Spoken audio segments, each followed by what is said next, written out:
a race between two teams, the Chiefs and the Bills. KB, is there another team that we might be overlooking that wants to get in the ring? Yes, that would be the third man into the ring. What do you always say, the glass or some broke glass? Or what do you always say? Oh, well, the Steve Austin breaking the glass. And who's coming run? I don't know. Right. I don't know anything about wrestling. Well, the intro Maybe music I'll we're watch hearing right now. this weekend. Well, it's okay because we're talking a lot about Cleveland because of the draft. And this feels great to say. We have to take the Browns seriously. I don't know when the last time that was said, but I really like the Browns this year. And look, they were in the ring with The Undertaker or Ric Flair, whoever you want to call the Chiefs.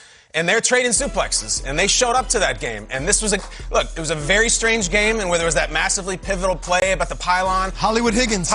In fact, is this it right here? This might be it. This is the Cleveland Browns season. Maybe it's not, Peter. We never really know. It's kind of highlight roulette. No, it's not. Mahomes was knocked out of this game. The whole thing changed. Chad Henne turns into Randall Cunningham. It was a really strange game. But if you believe in Kevin Stefanski, and for the love of God, how could you not after last year and the improvement? If you believe in Baker, look, I know it's a punchline and it doesn't play well on social media because Browns have a reputation. I don't really care. The future is now. I think the Cleveland Browns are going to be really good next year. They could have gotten rid of Odell, and they're like, no, I think we're going to still keep them. We're really talented. Don't know what they're going to do in the draft, but I like them next year. Yeah, Kyle. I mean, I think about that Cleveland Browns team, and what do you think? You know, for me, it's a couple different teams, and I'm gonna run through them all. But I mean, the way the Cleveland Browns really came around to playing football, the upgrades they made on the defensive side of the football, OBJ coming back, I think you have to put them in that conversation. I even was looking at Indianapolis, and I'm like, man, if Carson can just recapture a little bit of that, man, that team's already pretty much ready to roll. They're turnkey.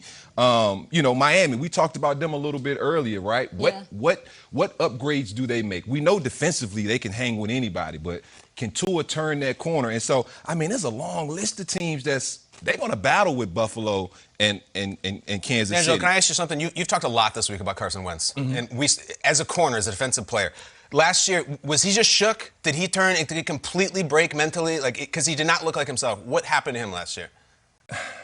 Or can you count on him this year? Well, you know, I don't know if something broke mentally or what. You know, when you watched him play, it was throws he was making even the year before, right? When everybody got hurt and you were like, wow, Carson's willing this team to win. So maybe he's back, right? And then they get some receivers, and then the following season, which was last year, you're just like, wow, you know, you just didn't expect him to take a regression like he did. And so, you know, a lot of times when that happens, you know, you're just not super comfortable. Like, I don't know what was going on in that building, but I know we've heard reports that they weren't talking. Him and the head coach weren't talking for weeks, you know, at a time. And so, you know, a lot of things have to do with just how comfortable you are in that system. Can you really be yourself? And last season, it just didn't seem like Carson could be himself. And that's why I think when he goes to Indianapolis, I think he will get an opportunity to really get a fresh start. How many times as a person on a job, right, do you just very rarely with a former employer who says, I'm going to take care of you and make sure everything is okay. And we're also going to hire Press Taylor, your former quarterback's coach. Catered to, They're building it for him to be successful. The team that I'm so interested in is one that if they're like not better, then what are we doing? It's the Baltimore Ravens. They're chipping away year after year with Lamar. But like if there's a downturn at this point, then what is what's the ceiling for this team? Because it's great to go to the playoffs every year. And it's great to win a playoff game, but to lose 17-3 against Buffalo in that game, and that's not his fault. Tucker missed a couple field goals. There were some other players that, you know, and just the wind was crazy. You're in Buffalo. Don't take anything away from the Bills. They were amazing that night. But like, all right, now we're going into year 4 of this deal, and Lamar is really good, but our offense is so different than every other offense in the league, and it's really good in the regular season, and it gets us there.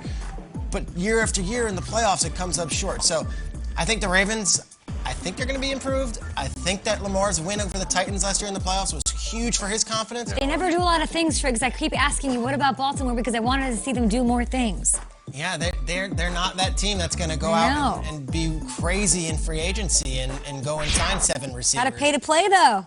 I think so. Or you draft and you get compensatory picks with what they do, and they just continue to add. Last year, we're going to have Patrick Queen on the show today. He might be the best young linebacker in the AFC at the end of it. And then they also got J.K. Dobbins in the draft and the big kid from Auburn up front. Like, they just accumulate talent. Sammy's good, too. I mean, he's a good player. He's been a good receiver. I think that makes a difference. I still wanted that number. I think it's fascinating. Can I ask you about another team? Yeah, who you specifically? I want to ask you about the Patriots. Yeah. Nobody here is naming them as a potential contender back. I think that's crazy. They didn't have a 2-14 season. They had a 7-9 season. That might be, for them that's definitely bad. But they're getting all the opt-out guys back. Dante Hightower. We're talking about free agency. No team had a more impactful free agency period than they did. Adding guys left and right to be better. And Cam will have that full preseason. He'll have that chance.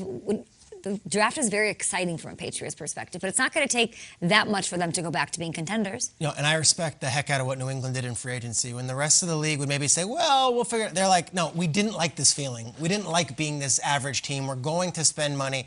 And you could question each and every move they made, but they made moves, and they're aggressive. Trent Brown. 15th overall. Who's the quarterback? Let's not just play along. This. I don't care if they bring in everybody. It all just funnels to Cam for me. I love what they did. I don't believe what I saw last year can win this year. D'Angelo, we haven't got to talk about Cam. You believe in Cam? I hope Cam comes back a little bit different. The one thing you've heard from Coach Belichick time and time was that Cam worked his butt off, right? And so if you got a guy boys like pineapple and a raspberry are like they're the stars, and then the cantaloupe's sort of like the offensive lineman of the fruit salad. What are your thoughts on that? Then you haven't tasted real cantaloupe. If that's your thought. There's nothing, honestly, like my dad would bring in fresh cantaloupe, and he would just cut them in half, scoop a little bit out, and throw vanilla ice cream in the middle. And you eat that with the cantaloupe, and it is like the greatest snack. It is so good. Whoa! Okay. Ice cream and cantaloupe. Mr. So the Allen, question is this. Is cantaloupe, which is often disregarded, Kyle, I agree, watermelon gets all the fame, is it an elite fruit? D'Angelo, cantaloupe, are we in or are we out? I almost feel bad. I wish I'd have heard Josh Allen's. I don't know. We talked about it there. Me either. No, keep it real. Before my answer. Don't feel bad. I said no. I said no, cantaloupe is not an elite fruit. I grew up not in the hood, but not in the best area or, neighborhoods. And, we ate cantaloupe. It was cheap. It was a cheap fruit. We ate it. It was kind of like a filler. It is filler. I love that comparison of it was the offensive lineman of the fruit salad because it is. I kind of, because I ate it so much as a kid, I'm like pushing it out the way. That and the melons, right? I'm pushing them out the way. What are you going for? I'm getting to the real fruit, the pineapple, the watermelon, even the grapes. Grapes? Even the grapes? Grapes are down there. Grapes are down there. Grapes are down there. But I don't like cantaloupe because I ate so Strawberries. much as a kid. My mom made me eat so much as a kid. Breakfast mornings, she cut Not that an elite cantaloupe. fruit. She didn't pull it off the tree and cut Yeah. it like Josh Allen's dad did. But I've never tried it with ice cream. So Josh, I'm gonna have to try it with ice cream. Ice cream, that's trash. Cantaloupe is, it gets slimy. It's, you can't walk into a bodega in New York where you buy one of those big cups that looks like it comes with a fountain drink and a straw, but it's always full to the top. It gets slimy. It's disgusting. It doesn't smell particularly good. You can't make it taste better. Ice cream doesn't do it. You can't put it in your oatmeal or sprinkle sugar on it like you can with bananas, like you can with anything, really, raspberries, strawberries, and so on. I've done a lot of thinking about this over the years, guys. Also, why aren't there any cantaloupe-flavored Jolly Ranchers or Airheads or Starburst? Because it's a trash food. Get them. That's a good take. At the like bodega in the store, it's often like price reduced, No. like price to sell.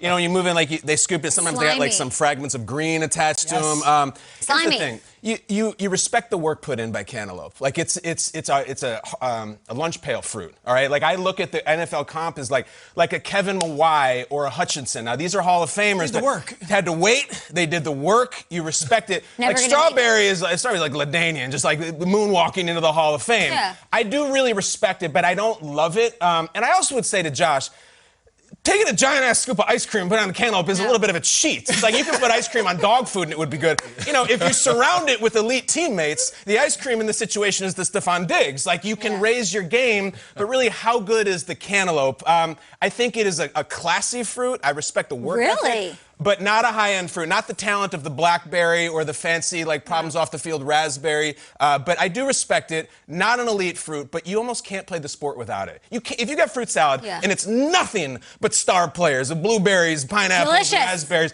that's mixed berries. Fruit salad needs the bedrock of the honeydew or the cantaloupe. You need watermelon in there. Watermelon. He's next to kiwi and honeydew, which are wrong. even worse. If he's next to them, he can really. Peter, You know maybe what? so. I don't know the difference between a honeydew and a cantaloupe, and I don't want to know because I don't respect either of them enough to even look it up. I don't even know. Okay.